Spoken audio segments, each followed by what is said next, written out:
¿Nadie opina? ¿Tiene el opinador dañado hoy? A ver, Juan. Profe, pues uno siempre busca así, pues también muy similar a la lectura, un sitio tranquilo, sin mucho ruido.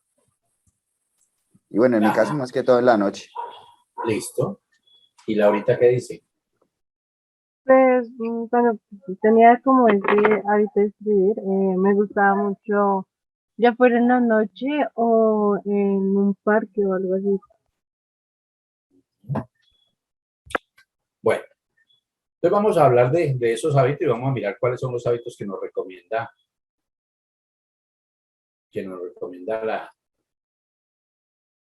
la ciencia, ¿no? Por así decirlo. Hábitos para una buena escritura.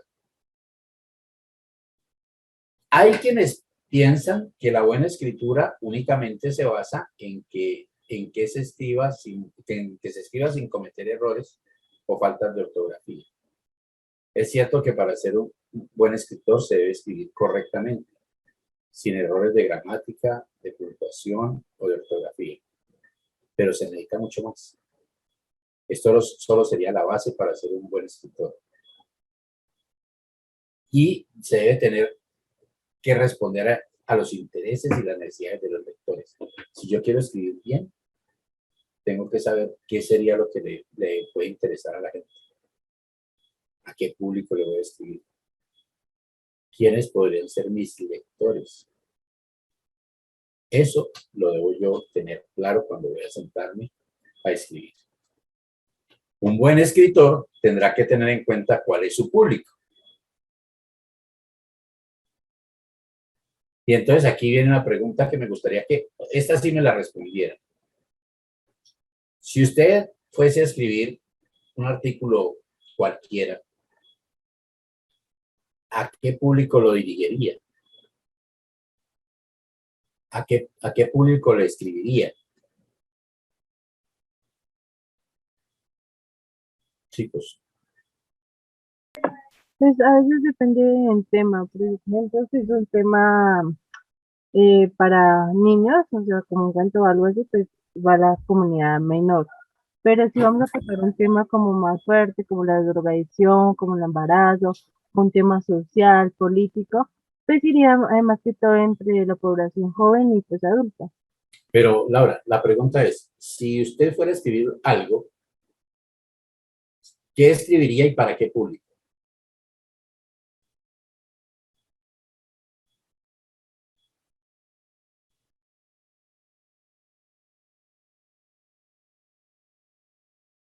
Fernanda.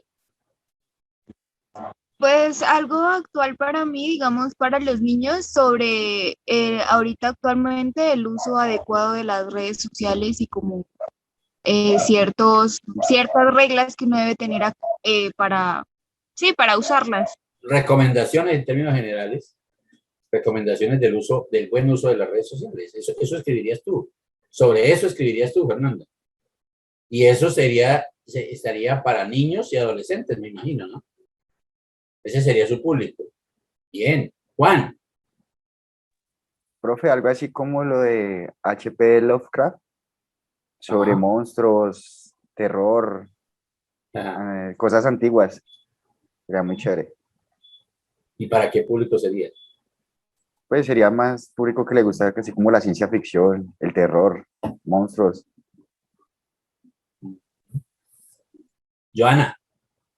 ¿Usted Profe, qué yo de pronto escribiría escribiría? de superación personal. Ajá. Hay mucho problema en estos tiempos. Entonces, y mi público sería los adolescentes y gente pues adulta también. Ajá. Podría ser. Bien. Aura.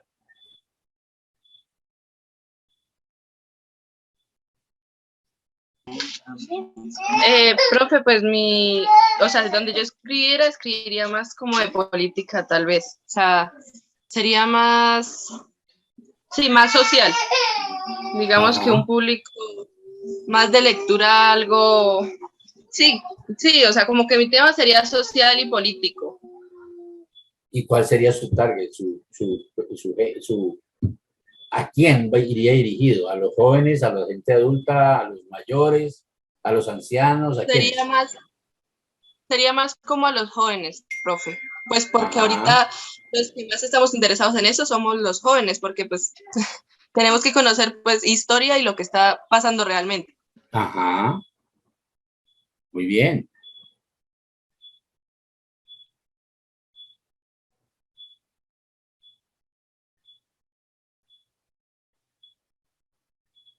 Bueno, Linet. Profe, yo escribiría sobre los buenos modales y lo haría como referente pues para que lo leyeran los jóvenes, los niños. ¿Sobre qué, perdón? Los buenos modales. Ah, sobre civismo y cultura ciudadana. Sí, señor.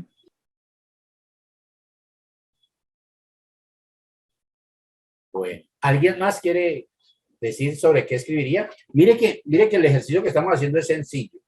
Estamos diciendo, si yo fuese a escribir algo, ¿qué escribiría y dirigido a quién?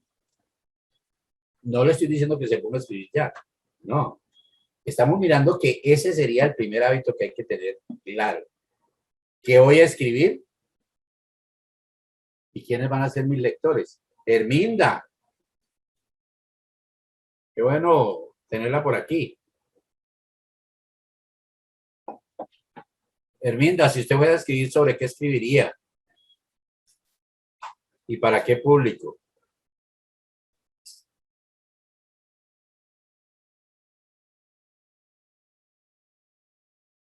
Bueno. Entonces, des en cuenta que dice que esto es muy importante para que la información o el contenido de sus textos pueda ser recibidos adecuadamente por los lectores. Es decir, si yo determino realmente a quién le voy a escribir, para quién voy a escribir, pues más fácilmente van a leer mis cosas. Pero yo dejo eso escrito ahí y no sepa quién es, pues seguramente nadie lo va a leer. ¿Listo? No es lo mismo escribir para un grupo de científicos especializados en un tema en concreto que escribir algún tema de interés general para la población. Si yo voy a escribir a un público científico especializado, yo tengo que utilizar mucho tecnicismo, muchas palabras técnicas, muchas cosas que tienen que ver con esa especialidad en la que estoy escribiendo. Pero si yo voy a escribir para un público en general, por el contrario, no puedo utilizar tecnicismos. Tengo que utilizar un lenguaje que le permita a cualquier persona entender de qué está hablando. El vocabulario, en el primer caso, tendrá que ser más técnico y en el segundo, más llano. O sea, más coloquial, para que la gente lo entienda, para que el común de la gente lo entienda. Si yo empiezo a utilizar un vocabulario técnico, seguramente la gente no lo va a entender. Si yo empiezo a hablarles a ustedes de educación y les hablo de los DBA y de los estándares básicos de aprendizaje y todo eso, seguramente muchos van a decir, ¿y eso qué es? ¿Y eso qué es? ¿Por qué? Porque sería utilizar un lenguaje técnico. Pero si yo les digo, vea, lo que pasa es que hay unas temáticas especializadas para cada área del conocimiento y cada nivel, usted ya me va a entender. Y le estoy hablando de los mismos, los DBA. Pero usted ya me va a entender. Y esa sería una forma de escribirle a unas personas que no son técnicas en lo que voy a escribir. Sería esa la diferencia.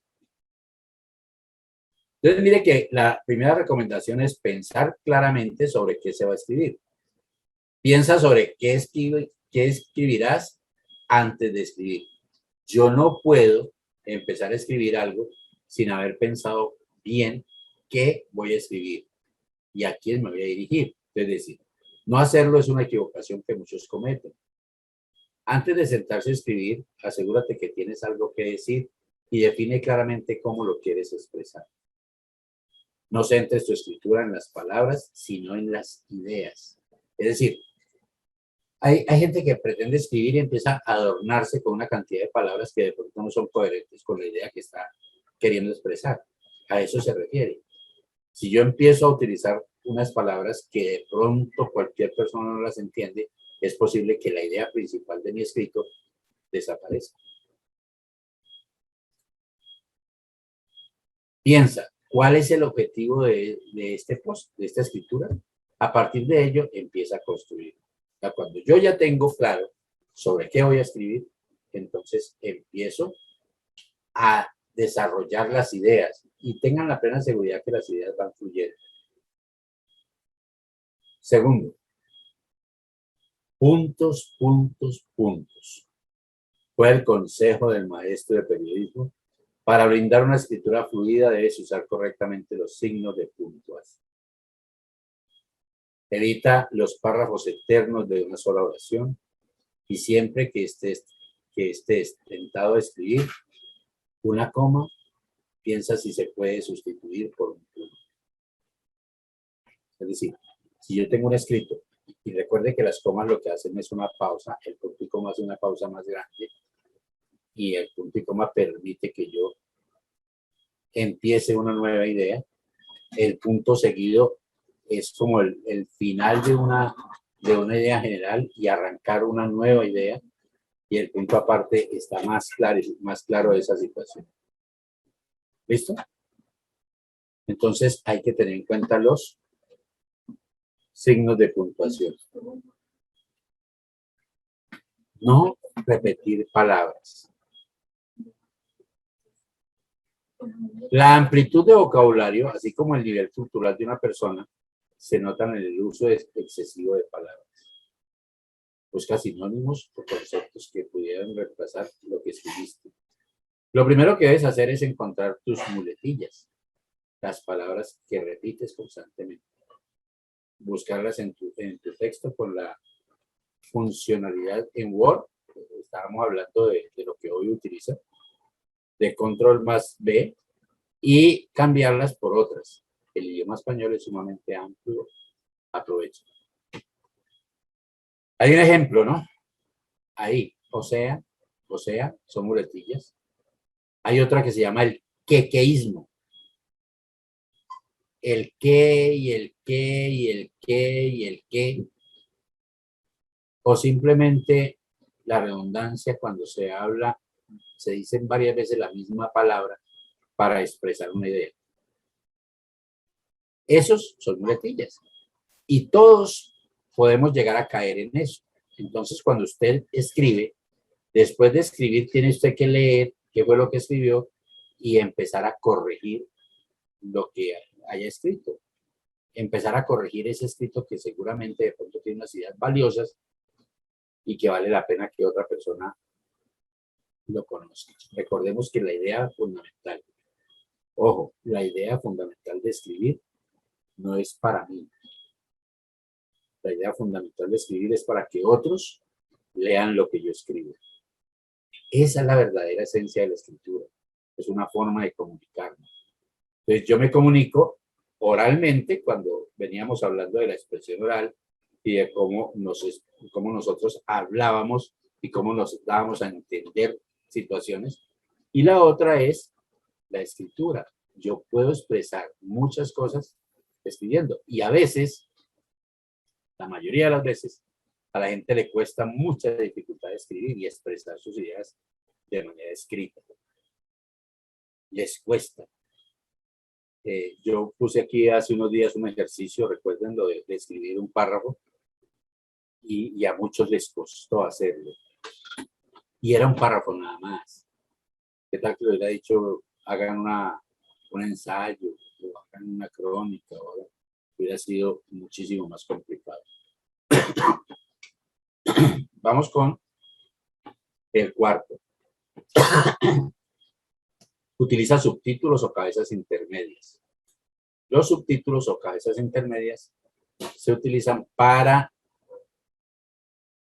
determinar subtemas. Dice, cuando realices un texto, sobre todo si es largo, piensa en dividirlo en subtemas y usar cabezas intermedias. Esto ayuda a descansar la vista y a hacer más fluida la lectura.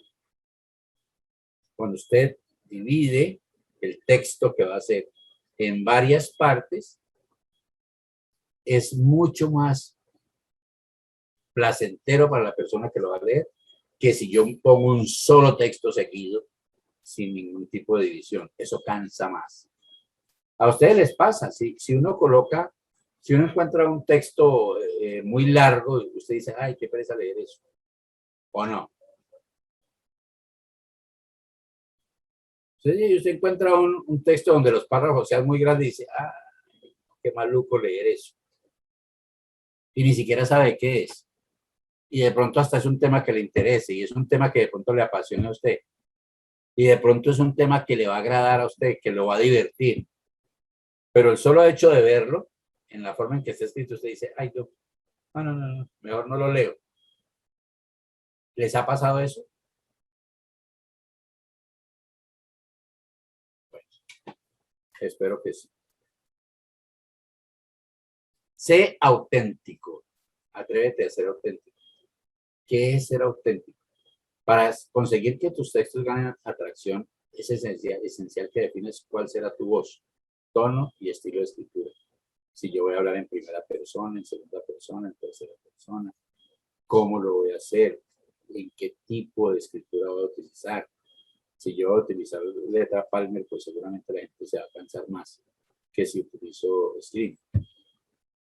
No intentes sonar muy distinto o como hables, ya que el lector lo notará.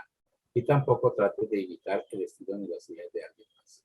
Ojo, nunca escribas de un tema del que no conoces. Eso es esencial. Ahora, ¿qué es realmente ser auténtico? Ser auténtico es expresar mis ideas de una manera que no se note que es una copia de otro, o que estoy utilizando el formato que otro utilizó, o que estoy utilizando las palabras que otro utilizó para expresar mis ideas. Entonces, eso es otro buen hábito de escritura, ser auténtico. Usted puede que, es posible que 10 personas escriban sobre el mismo tema. Eso es posible que ocurra. Pero seguramente cada uno tendrá su propio enfoque y cada uno dirá lo que a esa persona le llega de ese tema. Y entonces los escritos pueden ser totalmente diferentes. Pero si yo espero escribir igual que el otro, estoy en un error y no será bien visto si yo escribo lo que otro escribió. El famoso plagio. Recuerde que hoy por hoy los derechos de autor están siendo protegidos por la ley. No obstante que con esto de la virtualidad y de todo el mundo tecnológico, pues es muy fácil que la gente caiga en el plagio. Es muy fácil. Y uno encuentra personajes que son fieles seguidores del plagio y que se acreditan escritos que no son de ellos. Uno encuentra mucho de ese tipo de personas hoy por hoy. Desgraciadamente es así. 6. Tener un principio y un final contundentes. Como en una buena obra de teatro o de película, el principio es básico para cautivar a la audiencia. ¿Qué se pretende con el principio del escrito? Que la gente se enganche. Que la gente diga, uy, esto es interesante y quiero terminarlo de leer. Mientras que el desenlace es lo que más recordará el espectador en el largo plazo. Ah, es que yo leí una obra que decía esto, o que tenía este desenlace. Eso es lo que no me recuerdo. Si uno leyó el Quijote, de pronto recuerda la primera frase. En un lugar de la Mancha, de cuyo nombre no recuerdo. Así empieza el Quijote. Pero el fuerte de lo que uno recuerda del Quijote son todas las proezas que él hizo y las cosas las locuras, entre comillas, que él vivió al lado de su gran escudero Sancho Panza. Y entonces ahí uno se da cuenta que los escritores tienen dos fuentes. Una fuente son las vivencias que otros han tenido y otras son las vivencias que él, el escritor, ha tenido. Entonces, cuando uno expresa las ideas desde lo que vivió otro, las vivencias de otro, va a escribir normalmente en tercera persona. Y cuando usted escribe sobre sus vivencias, normalmente lo escribe en primera persona. ¿Estamos de acuerdo? Bueno. Procura iniciar y terminar tus textos con fuerza. Una buena idea es comenzar con una pregunta y acabar con una respuesta. Esa podría ser una buena forma. Es decir, que haya un buen principio y un buen final. Que sea enganchador. 7. Lee mucho. Quien lee tiene la posibilidad de conocer los temas.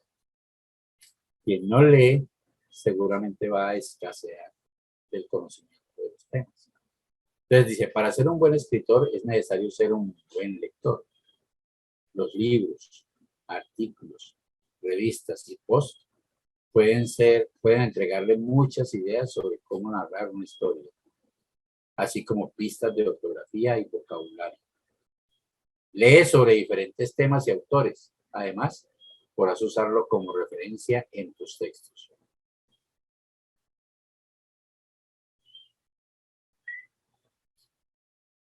Me olvidé decirles que hay dos palabritas que utilizan los escritores para hablar de sus escritos. La una es el ensimismamiento. Ensimismamiento, que es cuando se escribe de las vivencias el escritor escribe sobre sus vivencias. Y el enajenamiento, que es cuando el escritor escribe sobre las vivencias de terceros. Los expertos en literatura afirman que Miguel de Cervantes Saavedra, que fue quien escribió El Quijote de la Mancha, utilizó las dos técnicas, el ensimismamiento y el enajenamiento. El ensimismamiento en el personaje del Quijote y el enajenamiento en el personaje de Sancho, que tomó como ejemplo los campesinos de la región de la Mancha, que tenían las características físicas, morfológicas y actitudinales que tenía Sancho Panza. Eran personas bonachonas que le seguían todas las ideas y caprichos a sus patronos. ¿Listo? 8. Para ser un buen escritor hay que escribir todos los días.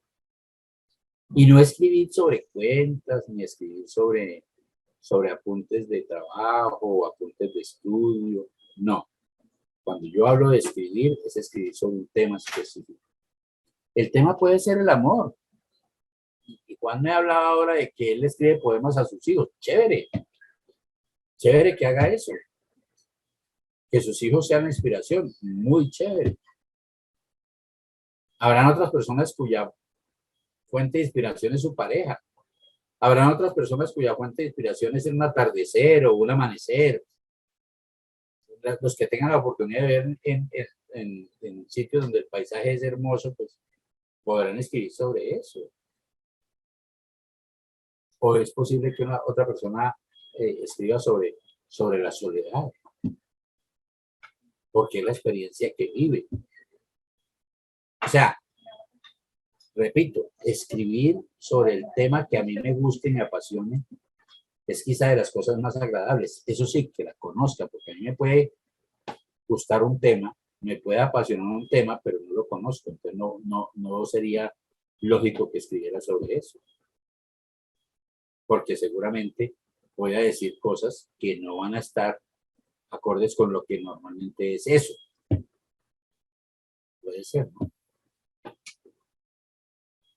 Haz de la escritura un hábito. No necesitas redactar 10 cuartillas, sino tener un diario o blog donde todos los días escribas algunas ideas o pensamientos. Igualmente, define y cumple fechas de entrega o publicación de tus entradas.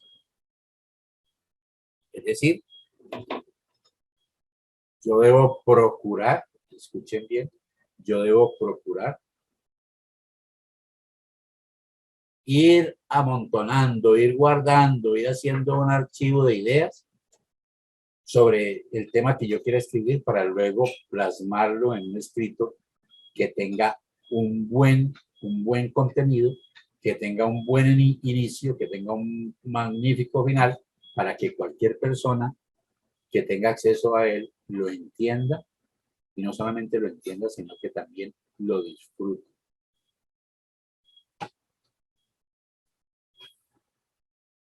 Nueve. Cuando usted ya haya escrito algo, cuando usted ya dé por terminado su escrito, léalo, pero léalo en voz alta. Escúchese lo que usted escribió. Ese es un ejercicio que los escritores normalmente hacen. Leen en voz alta lo que escribieron para escucharse lo que escribieron. Dice, este ejercicio te ayudará a notar si la fluidez y tus pausas son correctas. Si al leer una oración te quedas sin aliento, es momento de añadir un punto.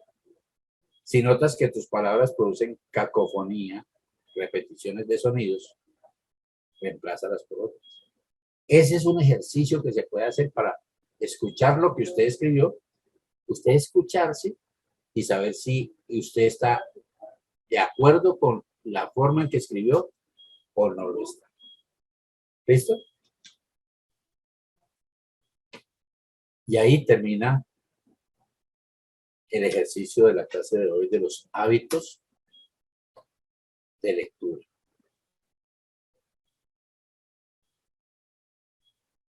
Pregunto, ¿se atreverían ustedes a escribir algo?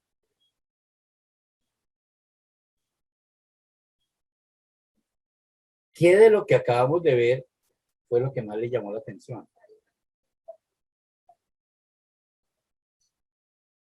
Fernanda. Que digamos a mí personalmente pues sí me gustaría escribir, pero digamos yo no llevo a cabo los tips que acaba de dar el profe, digamos, sobre llevar un blog, un cuaderno y escribir, digamos, ideas. Y al momento de que pues yo quiera, no sé, plasmarlo, ya tenga pues como un poco claro lo que quiero escribir. Digamos, esto es algo que me parece muy pues importante y que mucha gente pues ni nos habíamos enterado, ni teníamos la menor idea de que esto pues nos puede ayudar con, pues ya sea a escribir o pues a reafirmar como nuestros conocimientos y adquirir pues conocimiento también. Ya les cuento una historia. En 1986, yo tenía más o menos 2 años de estar recogiendo material. Ese material lo quería yo utilizar en hacer un libro de curiosidades matemáticas. Y tenía 432 juegos matemáticos. Y los tenía en borrador, en hojitas. Yo iba escribiendo en hojitas y metía en una bolsa. Y de vez en cuando lo revisaba, miraba que no hubieran repetidos y ya tenía hablado de la publicación del libro. En esa época conocí yo a García, el hombre que se considera como la calculadora humana de Bucaramanga. Me reporté en Manizales y le mostré el material que yo tenía en borrador. Y lo quería hacer publicar. Y me fui en unas vacaciones y cuando regresé, la empleada del servicio creyó que eso era basura y me lo botó. Me botó la bolsa de escrito, que era una bolsa de basura. Me provocaba matarla. Y desafortunadamente desistí de haber vuelto a compilar los juegos y curiosidades matemáticas para poder volver a escribir. Algún día de pronto lo haremos, pero eso me pasó, eso es una anécdota. Y es interesante. Yo siempre he pensado que uno sobre lo que sabe y lo que le gusta, es de lo que debe uno procurar escribir y dejar un registro para que la gente conozca lo que uno hizo, conozca lo que uno pensaba de pronto y que va a quedar para siempre. Usted hace un escrito y el escrito va seguramente a perdurar más en el tiempo que usted mismo. Y esa sería una buena forma de perdurar. Aparte de hacer una labor que marque a las personas, ¿no? Yo siempre he dicho que el rol del maestro es muy interesante porque el rol del maestro normalmente marca a sus estudiantes y será para toda la vida. Usted a los buenos maestros lo recordará siempre, pero a los malos también. A los que no están en ninguno de los dos extremos, normalmente uno los olvida. Eso suele pasar. Pero el que le hizo a uno la vida imposible, o el que realmente le llegó y lo tocó a uno, a eso lo recuerda. Entonces la recomendación, chicos, es que si usted algún día tiene la idea de escribir, recuerde los 9 pasos que vimos ahora, que son muy fáciles de resumir porque realmente se basa en que usted sepa a quién le va a escribir y de qué va a escribir, que utilice un buen vocabulario acorde con el público al quien usted le pretende escribir, que usted utilice unas buenas normas de puntuación y de ortografía, que usted realmente conozca de qué es lo que va a escribir, que sepa, que sea versado en el tema, que usted pueda tranquilamente escribir del tema y esté seguro que nadie va a decir eso que usted está diciendo no es así y se lo va a refutar. Que usted sea capaz de leerse lo que ha escrito, de escucharse lo que ha escrito, que usted para encontrar un texto completo, pues vaya acumulando ideas. Esos son los pasos. O sea, no hay nada que sea extraordinariamente difícil de hacer, ni tampoco que sea de sentido común. Si alguna vez a usted le da por escribir, recuerde esos pasos. Ustedes pueden tener el acceso a esas diapositivas y conservarlas, para que usted de pronto a sus hijos les diga, mire, si usted quiere escribir, mire esto que de pronto le puede servir como guía para poder escribir. ¿Estamos de acuerdo? Quisiera escuchar comentarios, ya si Fernanda nos dijo algo, y los demás, ¿qué podemos decir de ese buen hábito de escribir?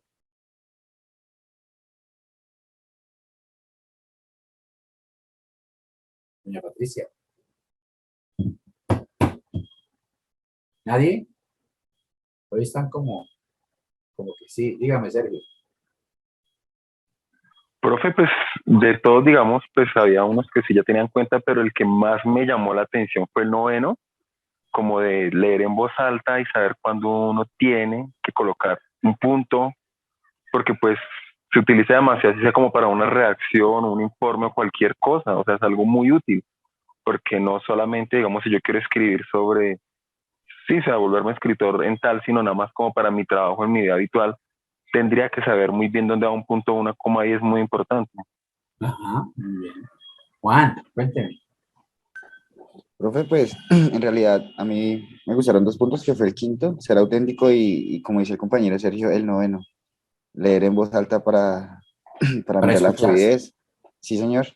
Para mirar Y ahí es bien importante uno escucharse lo que escribe. Suena raro, ¿no? Escucharse lo que escribe. Pero es real, es chévere escucharse uno lo que escribe. ¿Alguien más quiere opinar algo? Chicos, la idea es crear en ustedes la inquietud sobre el buen hábito de escribir. Así como hablamos del buen hábito de lectura, también ahora estamos hablando del buen hábito de escritura. Dime, Laura. Sí, es que lo que siempre es verdad, o sea, uno siempre en la vida dice, no, pues yo escribo, yo anoto, ahí hago apuntes, pero verdaderamente no se escribe, verdaderamente no tenemos ese espacio, no queremos tener ese espacio muchas veces de sentarnos con una hoja, un lápiz y escribir lo que uno piensa, si sabe algún tema, y mucho más teniendo estas pautas, porque pues yo me acuerdo mucho que había una docente en mi colegio, que ella nos hacía hacer, es esto, talleres de escritura, le decía, y nos ponía a leer un cuento, nos decían, escríbame sobre su día a día, y era un libro que teníamos para todo el salón. Y a veces nos hacía leerlo en voz alta y uno después caía en cuenta de que uno como que qué escribió, qué fue lo que escribí acá, por qué quedó mal escrito. Y fue cuando al final del segundo periodo, ella nos contó que eso lo estaba haciendo pues para que nosotros nos diéramos cuenta que no es lo mismo hablar que escribir. Y no es lo Ajá. mismo escribir pensando que escribir y después leerlo en voz alta, porque uno comete muchos errores que uno pues en su momento no se da cuenta, pero al momento de leerlo ya se da cuenta y ayuda a que las ideas se conecten mejor, que si usted de repente se le ocurre una idea o una palabra que pueda utilizar, ya sea mejor ubicarla y continuar con la coherencia, ¿sí? Sí, con la coherencia y la cohesión. Exacto. Vean, Laura, es bien cierto lo que tú estás diciendo, es un ejercicio. Yo no les voy a decir a ustedes que ustedes se van a poner a escribir ahora y que después mañana van a ser escritores famosos, no. Pero uno sí debe aprender a escribir para comunicarse con los demás. Mire, antiguamente la gente escribía cartas y se escribían cartas muy bonitas y se decían cosas bien interesantes. Se leía mucho en procura de conseguir vocabulario. Hoy no se lee. Hoy se ve en internet, se copia y se pega. O se utilizan las palabras propias del lenguaje de las redes sociales, donde se recortan las palabras y se dicen cosas que son bárbaras. Pero a eso estamos llegando. Por eso nuestros jóvenes hoy por hoy escriben cada vez menos. Usted les dice a los estudiantes de hoy en día, mire, escriban un ensayo sobre poesía, y muchos ni siquiera sabrán qué es exactamente la poesía. No tienen idea, porque no se ha fomentado el hábito, porque nosotros creemos que la tecnología lo llena todo, que no es cierto. Si bien es cierto, la tecnología es una herramienta bastante interesante que nos puede ayudar mucho en la vida hoy por hoy, en esa vida acelerada que llevamos nosotros y que nos ha quitado los límites, porque la globalización de la comunicación ha hecho que nosotros perdamos los límites. Si bien es cierto es eso, también es cierto que nos ha cerrado el pensamiento. Eso también es verdad. O sea, nos ha vuelto muy mecánicos y hemos dejado de ser pensantes. Aquí en el Valle utilizan mucho me voy a pensar.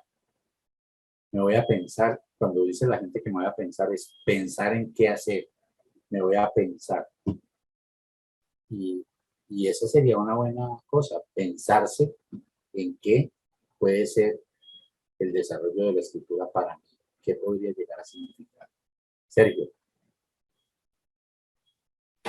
Profe, pues en lo que usted decía, digamos de las redes y toda esa vaina, digamos, también en el punto de hace rato que nos preguntó que si nosotros escribíamos, pues, pensando bien, digamos, yo podría decirle, sí, yo escribo todos los días, pues, en el celular, pero digamos, no escribo a mano.